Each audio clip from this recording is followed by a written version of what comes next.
Some lawmakers questioning whether chemical weapons were even used by the Assad regime in Syria last week.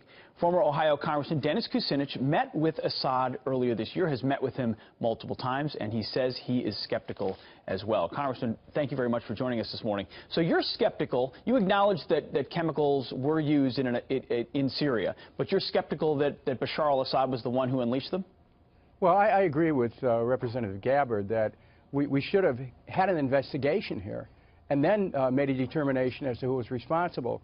By assuming that Assad was responsible, we're ignoring evidence that was presented in a chemical attack against Ghouta in 2013, where a UN weapons inspector, an MIT scientist, and a scientist from Tesla Labs all concluded that that particular attack was launched from within rebel territory. So you've got to be careful about drawing conclusions. So, are you alleging then that the information that was released by the Trump administration, the flight patterns of the Syrian jets and others from that base, that's not true, that they didn't have any evidence?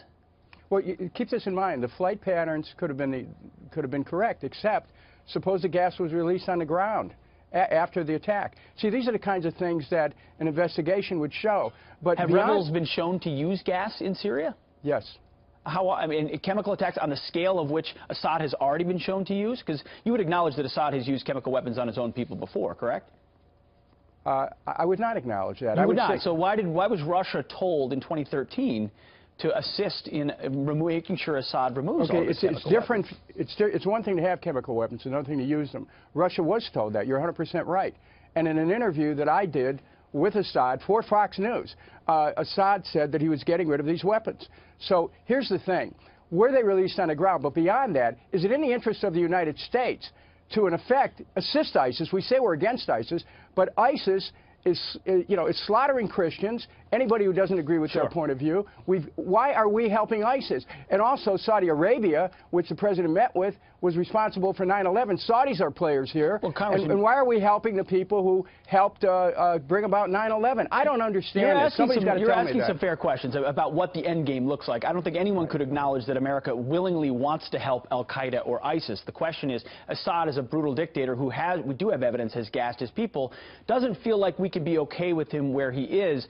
Do you see a solution where Russia could depose Assad, find an alternative, and Russia owns stabilizing that country?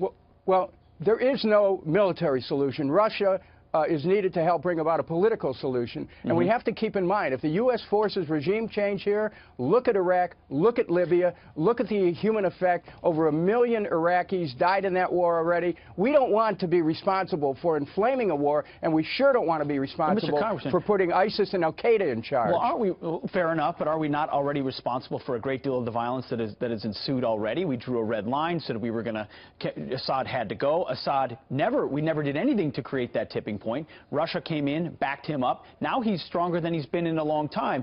Wouldn't it have to be Russia that would bring about a peaceable regime change? And then we're still fighting ISIS, so we're trying to crush ISIS at the same time.